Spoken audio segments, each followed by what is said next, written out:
नमस्कार, मैं हूं प्रदीप और आप देख रहे हैं थिंक 360। होली का त्योहार है। राजस्थान की राजनीतिक फिजाओं में कई तरह के रंग घुल रहे हैं। रंग गहरे होंगे या हल्के पड़ेंगे, इस पे चर्चा करेंगे आज के खास कार्यक्रम धारा प्रवाह में। हमारे साथ वरिष्ठ साथी श्रीपाल सक्तावत जी हैं। श्रीपाल जी, हम आपका बहुत बहुत स्वागत करते हैं आज के कार्यक्रम में और जिक्र करेंगे आज जो होली का कार्यक्रम है। सबसे पहले वसुंधरा राजे से हम शुरुआत करेंगे। वसुंधरा राजे ने फागोत्सव कार्यक्रम में शिरकत की है। 2 दिन पहले उन्होंने जन्मदिन मनाया, उसके बाद उन्हें जाट महासम्मेलन में आना उनका प्रत्याशित था, नहीं आना हो पाया, उन्होंने मैसेज भेजा, आज फागोत्सव में शिरकत की। तो वसुंधरा राजे से जुड़े हुए राजनीतिक घटनाक्रम को आप कैसे देखते हैं राजस्थान में? देखिए, वसुंधरा जी ने वैसे भी जो कल जाट महाकुंभ में जो जवाब भेजा, पत्र लिखा, उसमें कहा कि 4 से 8 तारीख तक, जन्मदिन तक उनके कई कार्यक्रम हैं और उनमें व्यस्तता की वजह से वो नहीं आ पा रही है, पूर्व निर्धारित कार्यक्रमों की वजह से। जहाँ तक 4 तारीख को सालासर में जन्मदिन मनाने का कार्यक्रम है, ये पहली बार नहीं है, वो लगातार कर रही हैं। पहले गिरिराज जी के वहाँ पे किया था उन्होंने भरतपुर में, उसके बाद पिछले साल केसराय पाटन में किया और इस बार सालासर में किया। और उन्होंने ये भी स्पष्ट कर दिया कि ये मेरा निजी कार्यक्रम है, उसका कोई शक्ति प्रदर्शन से या किसी राजनीतिक संदर्भ में उसको नहीं लिया जाए। लेकिन इसे राजनीतिक संदर्भ में ही देखा जाएगा क्योंकि चुनाव है और अब कैमरा तो उसी दिशा में मूव रहे। बिल्कुल, जब पब्लिक लाइफ में होते हैं तो आपका हर मूवमेंट जो है वो उसी तरह से देखा जाता है।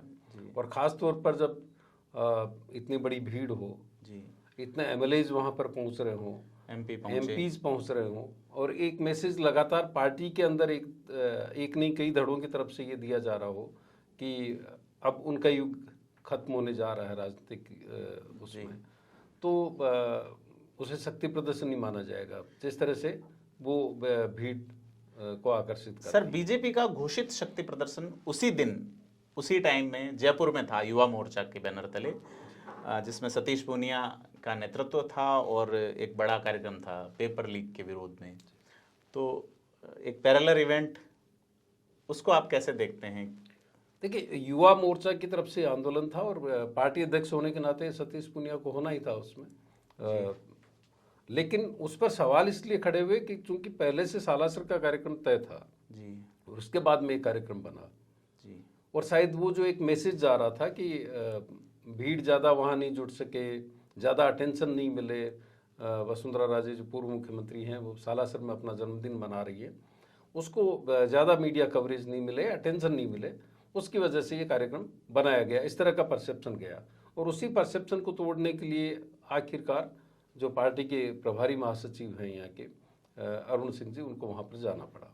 वो सालासर गए, यहाँ भी उन्होंने हिस्सा लिया और उन्होंने स्पष्ट किया कि एक पार्टी का कार्यक्रम और एक व्यक्तिगत कार्यक्रम, निजी कार्यक्रम है। और लेकिन इसमें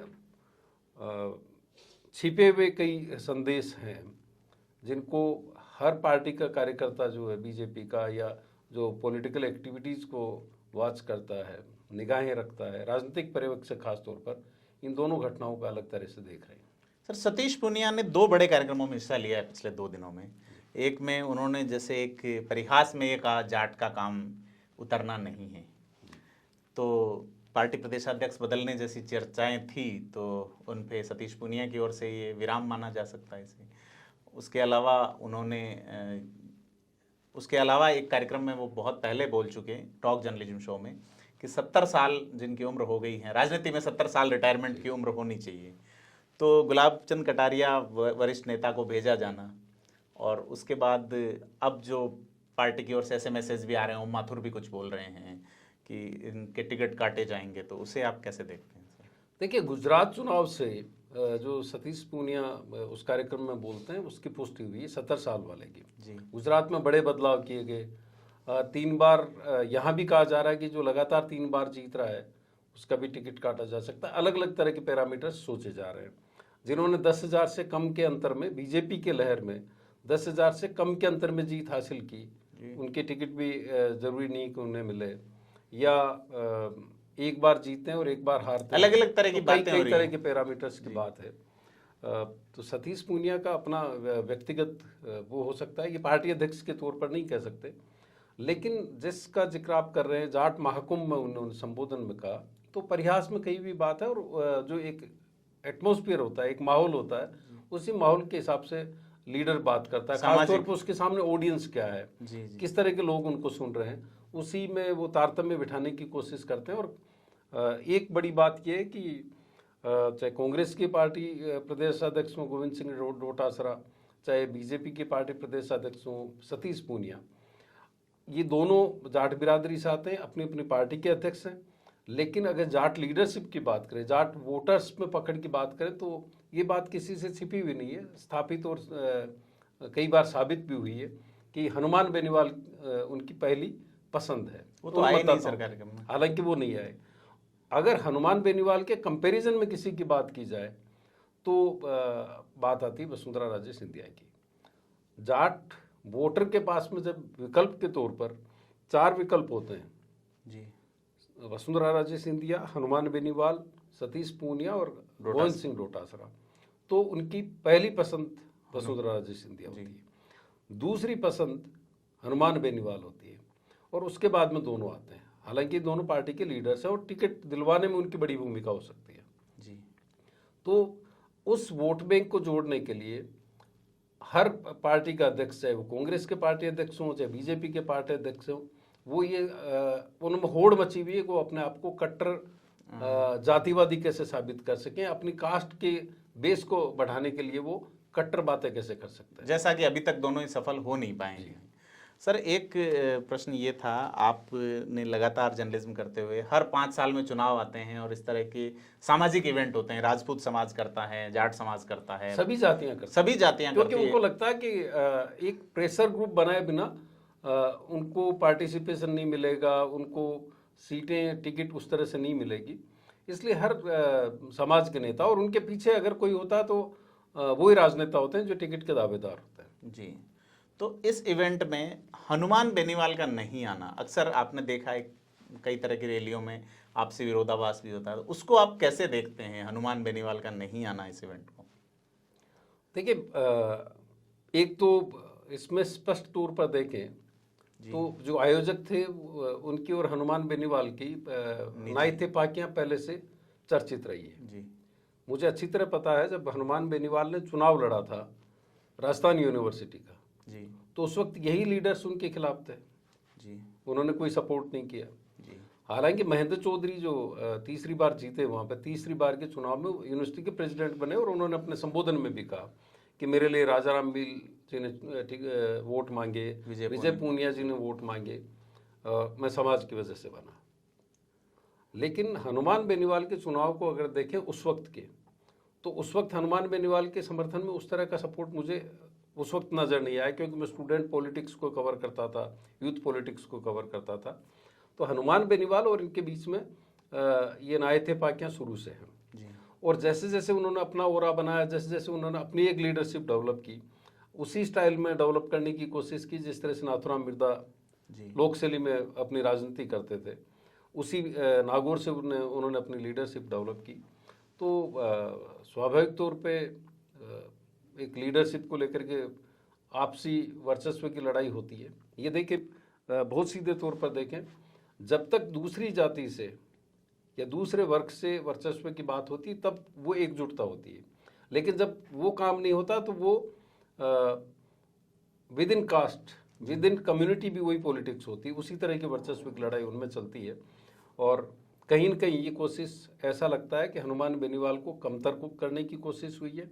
हनुमान बेनीवाल की लीडरशिप को लेकर के कहीं न कहीं एक सवाल खड़ा करने की कोशिश हुई। और उसके पीछे अगर सामाजिक तौर पर देखें, जितने भी इंटरव्यूज़ हमने लिए, हमारे साथी लोकेंद्र केलानोत ने जाकर के वहाँ पर लिए, तो एक बात उभर करके आई कि उनकी जो भाषा शैली है, उनकी जो राजनीति करने का जो तरीका है, जिसमें वो जिस तरह के शब्दों का इस्तेमाल करते हैं, वो उसको सामाजिक स्तर पर सामाजिक नेता उसको एंडोर्स नहीं करना चाहते।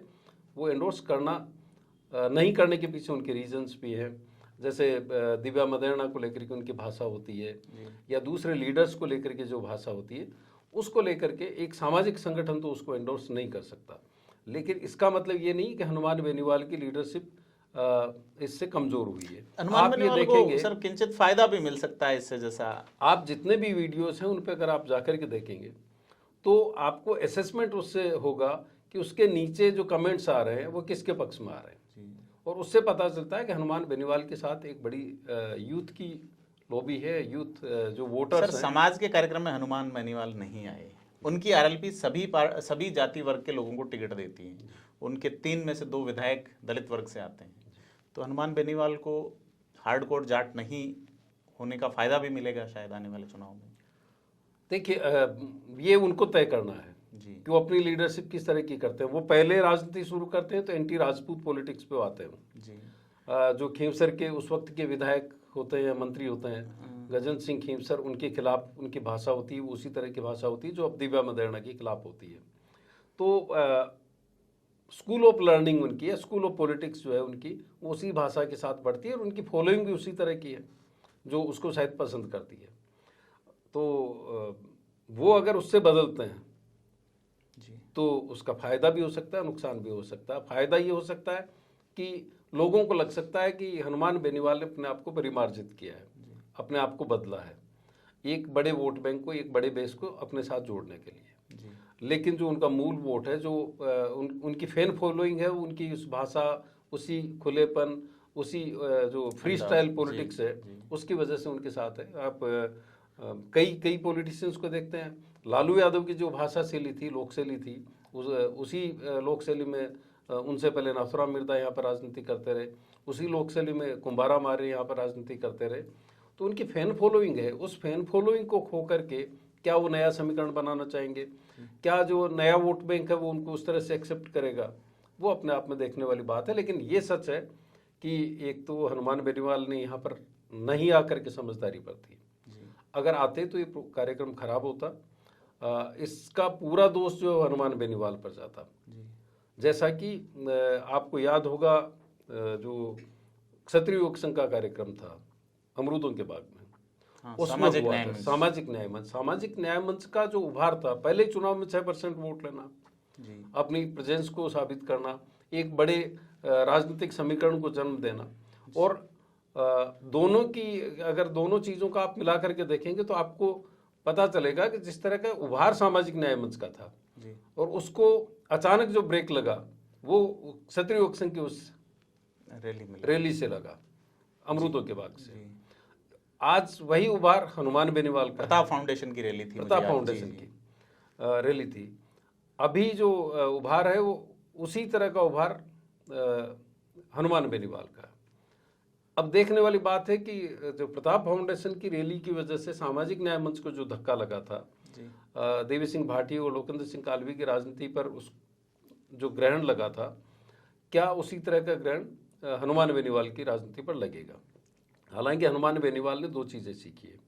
आप अगर अमरूदों के बाग में प्रताप फाउंडेशन की रैली को देखें जी, तो आप देखेंगे कि ये जो अभी रैली थी, परिस्थितियां वैसी थी, उससे सबक लेते हुए इन्होंने तमाम इंतजाम किए। जो यूथ है, जो हनुमान बेनीवाल के नारे लगाते हुए आए, उससे एक माहौल बिगड़ सकता था, लेकिन उन्होंने बड़े कूल तरीके से उसको कंट्रोल किया।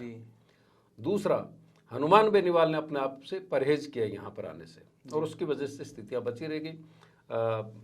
उस वक्त भी लोगों ने सुझाव दिया था कि विवाद को बढ़ाने के बजाय या एक क्लेम करने के बजाय सामान्य तरीके से रखा जाए, आगे जाकर की चीज़ें बदल सकती है।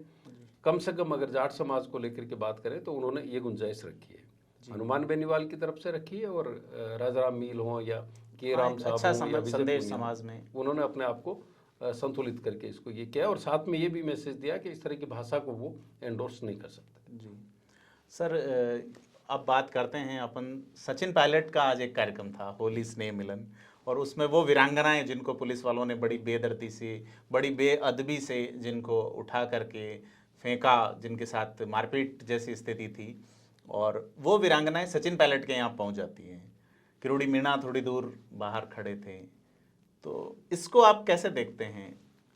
देखिए, जब उम्मीदें सब जगह से टूटती है, जी, वीरांगनाओं की बात अगर मुख्यमंत्री सुन लें, वीरांगनाओं की बात अगर सरकार सुन ले, वो अपना हक मांगने आई है, जी, तो हो सकता है उनको तीसरे दरवाजे या चौथे दरवाजे पर जाने की जरूरत नहीं पड़े।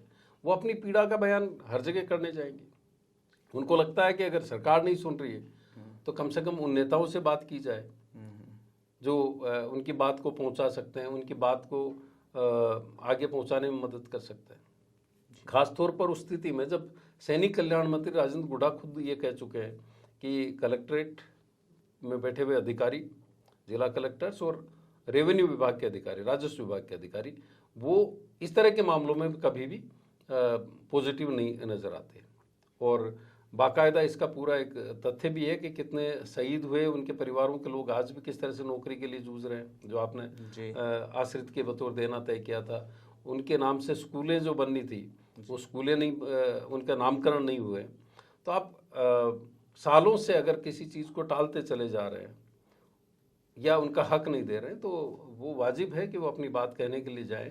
और उनको लगता है कि एक पोटेंशियल लीडर है सचिन पायलट, उनको शायद मुख्यमंत्री से भी कहीं ज़्यादा उम्मीद सचिन पायलट से है कि वो उनकी बात को बेहतर तरीके से बढ़ा सकते हैं, उनके कहे हुए का असर हो सकता है। तो स्वाभाविक तौर पे वो पूरी कोशिश करेंगे। सर, कंक्लूटिवली हम ये जानना चाहेंगे, साल के अंत में चुनाव है, पहला बड़ा त्यौहार चल रहा है होली, और इस बीच राजस्थान में अब राजनीति किस ओर जा रही है? हालांकि 2-3 बड़ी पार्टियों का आना बाकी है, AIMIM, आम आदमी पार्टी की एंट्री क्या होगी, तो जो मार्जिनल वोटर है राजस्थान में, मार्जिनल वोट तो 1% से कम ही है सरकार बनने के बीच में, तो इस बार क्या वाकई में चुनाव अलग तरीके का होने वाला है?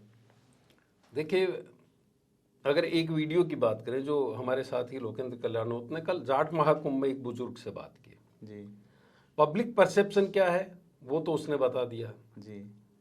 उनका ये कहना था, कोई ओला साहब थे, उन्होंने कहा कि 13 सीट आ रही है आज की तारीख में कांग्रेस की, है ना। हालांकि बीजेपी के सर्वे में सिंगल डिजिट बताया है, सिंगल डिजिट का मतलब 1 से 9 के बीच में सीट है। जी जी।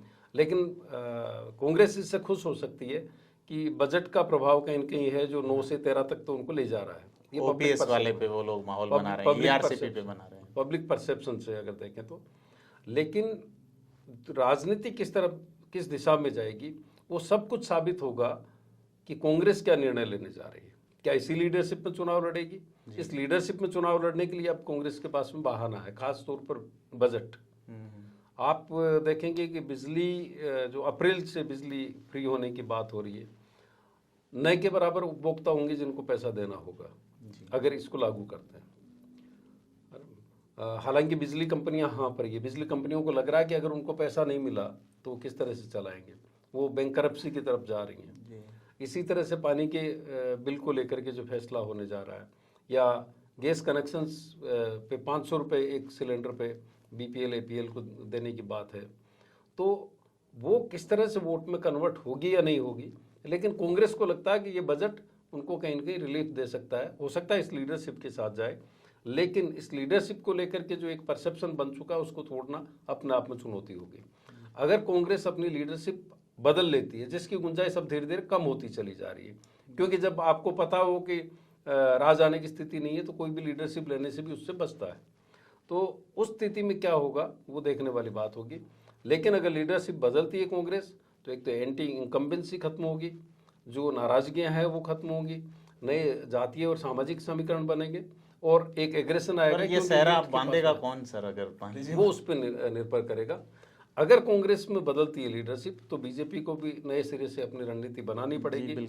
और इसके बीच में ओवैसी आना चाह रहे हैं, अरविंद केजरीवाल अपनी पार्टी के साथ आना चाह रहे हैं, हनुमान बेनीवाल भी अब अपने स्तर पे पूरी कोशिश करेंगे। हनुमान बेनीवाल को आप उनसे कमजोर नहीं माने, वो बेहतर करने की कोशिश करेंगे। तो चुनाव बड़ा दिलचस्प होगा। सर, और एक आखिरी सवाल मैं जानना चाह रहा हूँ कि गजेंद्र सिंह शेखावत ने आज बयान दिए हैं दिल्ली के कोर्ट में, मानहानि के मामले में वो पहुंचे हैं, अशोक गहलोत के खिलाफ जो किया है। राजनीति में इस तरह की बयानबाजियां आपस में होती हैं, तो इसको आप कहाँ देखते हैं इस गजेंद्र सिंह द्वारा? देखिए, गजेंद्र सिंह शेखावत पे जब तक आरोप लग रहे थे संजीवनी को लेकर के जी, तब तक वो आरोप प्रत्यारोप चल रहे थे जी। लेकिन जब मुख्यमंत्री ने कहा कि उनकी माँ का, दिवंगत माँ का जिक्र किया, उनके पिता का नाम लिया, उनके परिवार को इस विवाद में लाने की बात कही जी। और ये कहा कि जांच में है, जबकि अब तक की जो चार्जशीट पेश हुई है उसमें कहीं इसका जिक्र नहीं है, जो मैं पूरी तरह समझ पाया हूँ।